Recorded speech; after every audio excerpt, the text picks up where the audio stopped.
Dah kita mah kenapa ya yang paling banyak teh jadi perempuan? Karena yang paling banyak pengajian perempuan. Kalau Masjid Agung hari Rabu yang paling penuh adalah perempuan. Terus kalau pengajian seminggu paling banyak perempuan, sebulan paling banyak perempuan. Jadi yang paling banyak di surga perempuan. Ini ada masih di sini masih dua versi. Yang paling banyak di surga laki-laki perempuan.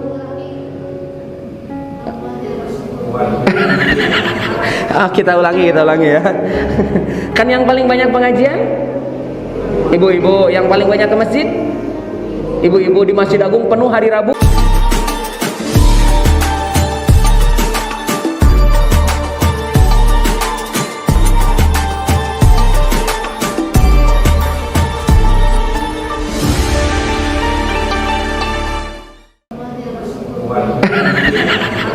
Kita ulangi ya.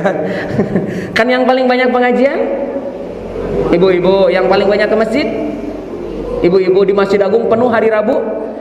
Ibu-ibu yang paling banyak tadarusan setelah sholat taraweh. Ibu-ibu kan yang paling banyak menyediakan makanan untuk yang buka. Ibu-ibu yang seumur-umur masak terus untuk suaminya, untuk anaknya. Yang paling banyak di surga berarti masih ada dua versi. Saya kasih contoh, Pak. Istri Nabi Ibrahim berapa? Oke, ada yang 3, ada yang 2, nggak apa-apa, beda namanya. Ayo opat wajib. Kalau di Quran ada 2, kalau sejarah secara umum ada 4. Udah, kita ambil yang 2 yang di Quran. Nabi Ibrahimnya 1, istrinya 2. Ke surga tidak istrinya? 2 dengan 1 banyak mana? Oke, jadi banyak siapa di surga? Baik, kita cek lagi. Nabi Muhammad, Pak, saya nggak pakai dalil dulu, pakai fakta dulu. Nabi Muhammad istrinya berapa? 9 saat Nabi Muhammad wafat. Jadi saat Nabi Muhammad wafat meninggalkan istri 9. Semuanya 11. Kan Khadijah sudah nggak ada.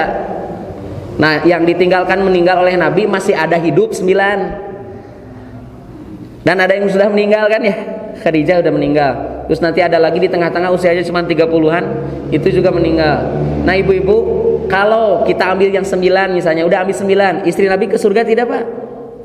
Jaminan surga semua. 1 dengan 9 banyak mana?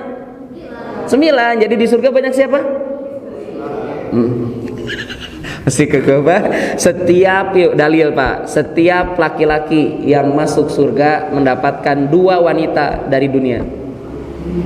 Saya, bapak-bapak masuk surga mendapatkan 2 wanita dari dunia.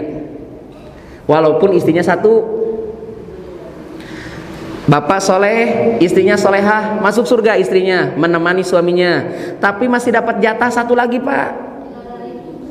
Bukan, itu bidadari dunia 1 lagi.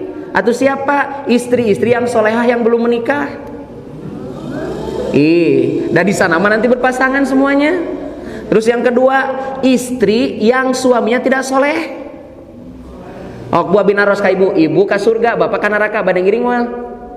Ya moal, tapi kalau disatukan dengan orang soleh mau walaupun bukan suami. Tak gitu, tuh pinter.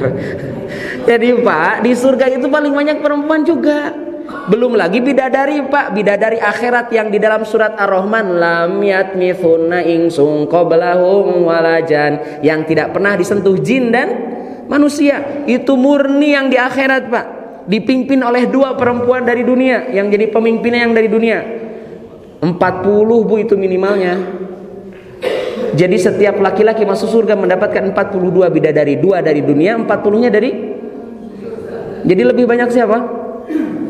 Alhamdulillah. Semangat, Bu. Luar biasa. Nah, Bu, kalau yang paling banyak di pasar siapa? Perempuan. Kalau yang paling banyak nongkrong, jajan-jajan, ngabaso, ngopi itu perempuan. Yang suka banyak nyepeda perempuan. Yang suka ngomongin orang perempuan. Yang suka gibahin orang, suka ngadu domba perempuan. Yang paling banyak di neraka itu. Jadi memang perempuan mah banyak di mana-mana ya. Bapak Ibu, ternyata Pak Punten, Pak, Tasikmalaya itu lebih banyak laki-laki, Pak. Jawa Barat pun selisihnya 1 juta. Jadi Jawa Barat itu jumlah laki-laki lebih banyak daripada perempuan. Maksud saya begini Pak, kalau lebih banyak laki-laki, kenapa masjid makmurnya oleh perempuan gitu Pak Ji? Dan itu pertanyaan besar Pak, kenapa yang banyak pengajian perempuan, yang sering ke masjid perempuan? Padahal harusnya itu laki-laki Pak. Di zaman Nabi yang paling banyak pengajian itu laki-laki. Habis duha pengajian itu laki-laki, habis maghrib paling banyak itu laki-laki. Jadi yang sering taklim dengan Rasulullah itu adalah laki-laki. Kenapa Bapak Ibu? Karena laki-laki telinganya tidak ditutupi oleh kerudung. Ibu kenapa Ibu dikerudung? Selain wajib, cari hikmahnya Bu. Salah satu hikmahnya supaya Ibu tidak banyak dengar. Karena kalau Ibu banyak dengar, itu ujung-ujungnya Bu jadi keliru ngomongnya. Telinganya kurang mendengar, maka akan banyak ngobrol. Kalau bapak-bapak dibuka telinganya supaya banyak dengar, supaya Ibu curhat tidak ke suami yang lain, tidak ke suami orang lain, tapi curhatnya kepada siapa? Nah Bapak ini telinganya tidak ada yang nutup Pak. Harusnya Bapak yang banyak dengar, saya yang banyak dengar. Saya harus banyak dengar curhatan istri, harus banyak dengar pengajian. Ibu-ibu memang harusnya banyak di rumah aja udah. Di rumah nanti pengajiannya dengan suaminya, harusnya gitu. Nah, kenapa sekarang paling banyaknya laki-laki perempuan yang ke masjid? Karena tidak mendapatkan pelajaran dari suaminya gitu. Gerabi naros ka bapak-bapak. Ada 3 surat yang wajib dihafalkan kata Umar bin Khattab, kemudian diajarkan oleh suami kepada istrinya Pak. Yang pertama surat An-Nisa. Ibu sudah menerima pelajaran surat An-Nisa dari suami? Yang kedua surat An-Nur. Sudah? 3 Al-Ahzab. Sudah? Tuh, jadi betul kenapa Ibu banyak pengajian? Karena tidak mendapatkan nafkah batin dari suaminya. Tah bapak-bapak kan Pak ka ibu-ibu heula nya. Ke bapak ibu-ibu. Ibu, surat An-Nisa itu tagih sama Ibu ke Bapak, Pak, ajarkan surat An-Nisa kepadaku. An-Nisa teh apa artinya? Yang kedua An-Nur apa artinya? Jadi yang bercahaya itu asik. Bahasa sekarang mah apa? Glowing. Jadi yang harus glowing laki-laki perempuan? Dua-duanya Bu, masa Ibu jalan sama yang caludi atuh? Ibu teh udah glowing terus jalan sama suami. Suami itu memang matahari. Matahari itu sinar bukan cahaya. Tapi ingat, cahaya bulan itu dapatnya dari sinar matahari. Berarti Ibu glowing dari siapa? Jadi meningkasnya pening benghar. Hese pilihan lagi ya eta. Meningkasnya pening benghar. Eta aya pilihan 2 nana, ieu meningkasnya pening benghar.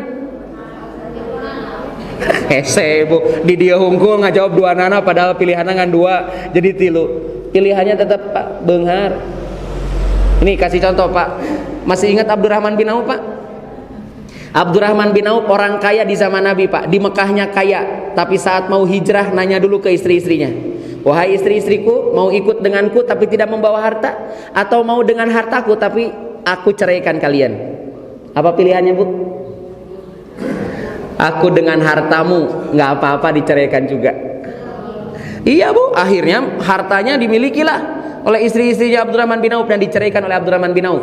Habis itu Abdurrahman bin Auf hijrah bersama Rasulullah tidak membawa apa-apa. Datang ke Madinah, kemudian ada orang Ansor nanya, kamu punya apa? Tidak punya apa-apa. Ya sudah, saya punya perusahaan, mau nggak satu? Enggak. Saya punya istri, mau nggak satu? Enggak. Istrinya saja ditawarkan Pak. Tapi apa kata Abdurrahman? Enggak mau. Tunjukkan saja. Dullani alayya suq, di mana pasar? Ditunjukkan pasar Pak.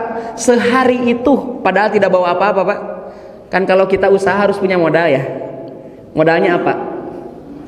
Icis. Tapi lihat Abdurrahman bin Auf, modalnya itu adalah badannya. Mata, telinga, tangan, kaki. Tidak punya uang.